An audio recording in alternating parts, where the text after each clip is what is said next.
Hello दोस्तों। आज हमने निफ्टी में क्या ट्रेड लिए थे उसको एक्सप्लेन करने की कोशिश करता हूं मैं। तो मॉर्निंग में जब निफ्टी ओपन हुआ, साइडवेज ओपन हुआ था और उसके बाद यहां से स्ट्रॉन्ग बाइंग दिखा दिया। अब यही स्ट्रॉन्ग जो बाइंग दिखाया है उसमें हमारा कुछ भी एंट्री सेटअप नहीं बना है, तो हम इसमें एंट्री नहीं कर पाए। और यहाँ एक हमारा वैलिड रेजिस्टेंस था। अब ये वैलिड रेजिस्टेंस क्यों था, अब मैं आपको दिखाता हूँ। जैसे 1 मिनट का टाइम फ्रेम है तो ये 5 मिनट पे अलग टाइम फ्रेम का एक रेजिस्टेंस लेवल था, जो एक रेजिस्टेंस जोन था। वहां से मार्केट ड्रॉप हुआ, लेकिन ये ड्रॉप हुआ उसमें भी हमारा कोई वैलिड स्टॉप लॉस नहीं, वैलिड स्टॉप लॉस क्या, वैलिड हमारी एंट्री नहीं मिली है। तो वैलिड एंट्री सेटअप नहीं है तो हम इसमें भी पार्टिसिपेट नहीं कर पा रहे हैं। पहले मैं आपको दिखाता हूं ये जोन मैंने कैसे ड्रॉ किया है। आप 5 मिनट करोगे और पीछे जाओगे तो ये एक वैलिड रेजिस्टेंस एरिया है, तो हमारा एक सेलिंग जोन है। यहां से पहले भी सेलिंग आ चुकी है तो यहां से सेलिंग आ सकती है, लेकिन उस सेलिंग को हम पार्टिसिपेट क्यों नहीं कर पाए? फिर इसलिए नहीं कर पाए कि हमें छोटी टाइम फ्रेम पे यहां पर कोई सेटअप नहीं मिला है। अगर कोई सेटअप मिलता तो हम जरूर एंट्री करते। तो ये एंट्री भी हमसे एंट्री सेटअप नहीं बनने की वजह से यहां पर हम इस सेलिंग में पूरे में पार्टिसिपेट नहीं कर पा रहे हैं। फिर उसके बाद एक हमें वैल्यू एरिया डिफाइंड होता हुआ मिला, जो ये एरिया था। तो यहां पर भी हमने अपसाइड का एंट्री, कॉल साइड का, यहां से अपसाइड का मोमेंटम का प्लान किया था। लेकिन जब ये प्राइस यहां पर मूव होके आई तो यहां पर दूसरे पैरामीटर्स जो होते हैं, ऑप्शंस के पैरामीटर होते हैं, मोमेंटम के पैरामीटर होते हैं और वॉल्यूम के पैरामीटर हैं, वो हमारी फेवर में नहीं थे। तो यहां से मैंने अपसाइड की जो एंट्री बनती है उसको अवॉइड किया और उसके बाद अच्छी एंट्री का वेट किया। और अच्छा हुआ मैंने यहां से अपसाइड का एंट्री अवॉइड किया। अगर एंट्री हो जाती तो हमें लॉस ही होने वाला था, तो यहां पर भी हमने पार्टिसिपेट नहीं किया। उसके बाद वापस जहां से मार्केट मॉर्निंग में एक बेस बना के अपसाइड गया था, वहां पर भी हमें कुछ भी डाउन साइड का जो ट्रेड जो डेवलप हो रहा था, वो डाउन साइड में भी हमने एंट्री नहीं ली। क्यों? क्योंकि यहां पर भी जैसे अपसाइड का पैरामीटर हमारे साथ नहीं थे, अपसाइड के पैरामीटर हमारी फेवर में नहीं थे, वैसे यहां पर डाउन साइड के पैरामीटर हमारी फेवर में नहीं थे। तो यहां पर भी मैंने एंट्री को अवॉइड किया है। अब ये करते करते 10 बज चुके हैं, 9:15 से 10:30 तक हमारी कुछ भी एंट्री प्लान नहीं हुई है। फाइनली यहां से एक सेलिंग वापस आती है और यहां तो हमने एंट्री करी नहीं थी। अब यहां से क्या हुआ, अचानक से एक वापस स्ट्रॉन्ग बाइंग आ जाती है मार्केट में, जैसे मॉर्निंग में आई थी वैसे ही। लेकिन यहां पर भी आप फिर से देखोगे तो फिर से हमारा कुछ भी एंट्री सेटअप नहीं हुआ है।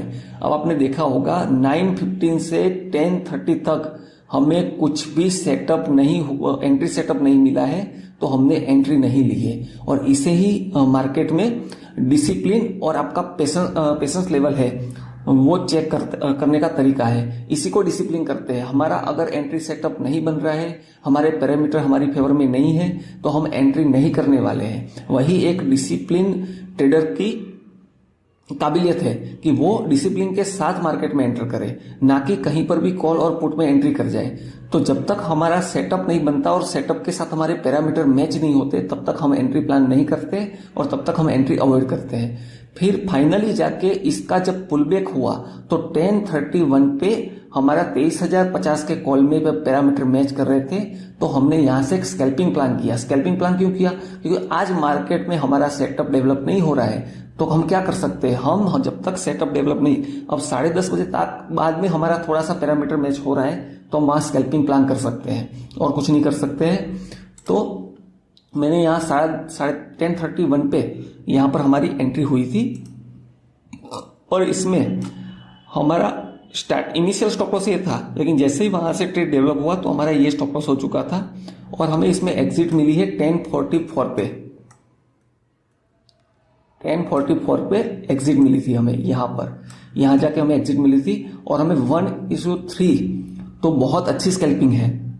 हमने क्वांटिटी भी आज कम कर दी थी, 250 क्वांटिटी से इसमें एंटर किया था और यहां पर बुक किया था प्रॉफिट का जो स्क्रीनशॉट है वो मैं आपको शेयर करूंगा, जिसमें आपको दिखेगा ऑर्डर कितने बजे हुआ है। मैंने इसमें ऑर्डर लेने की कोशिश की है, लेकिन सारे ऑर्डर मुझे कैंसिल करने पड़े हैं। क्यों? क्योंकि पैरामीटर मैच नहीं कर रहे थे। तो आपको उसमें कैंसिल ऑर्डर भी दिखेंगे और कंप्लीटेड ऑर्डर भी दिखेंगे। तो यहां पर देखो आप 10:31 पे हमारी एंट्री हुई है और 10:44 पे हमारी एग्जिट हुई है। फिर वापस दूसरी स्कैल्पिंग मैंने की है जब ये वैल्यू एरिया पे प्राइस वापस आ चुकी थी और 11:11 पे यहां पर इस वैल्यू एरिया का ब्रेक हो रहा था तो वापस मैंने एक छोटी सी स्कैल्पिंग प्लान की थी और एक छोटे से स्टॉप लॉस के साथ। ये अपना स्टॉप लॉस था और यहां पर भी अपना प्लानिंग था ओनली 1:2 मिले जैसे ही वैसे हम एग्जिट करेंगे, चाहे वो उसी मिनट में मिले चाहे बाद में मिले।